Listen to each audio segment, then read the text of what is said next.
I was working in supervision today with a skillful therapist who was frustrated by the lack of movement and progress with a client, and was wondering, why is it I can't get this client to make change?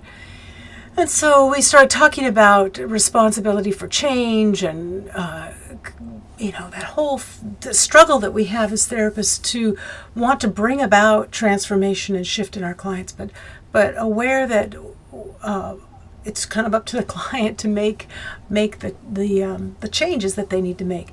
So I talked with her about my garden shop metaphor, that when you go to a garden shop, you go buy really good, effective tools for working in your garden, but you don't hold the garden shop keeper responsible for the mess that's in your garden.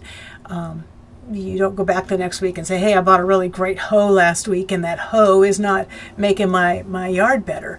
The garden shop owner is going to say, how are you holding that hoe? How are you working with that? How sharp is the blade?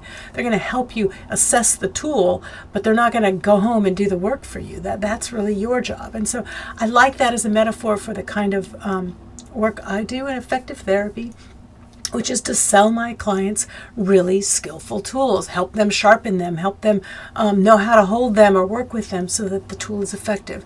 And that I see that as my role, and I would encourage you to sort of take that mindset as you work with your clients, that your job is to teach them, educate them, equip them well, not to take responsibility for their success or feel responsible for their lack of success.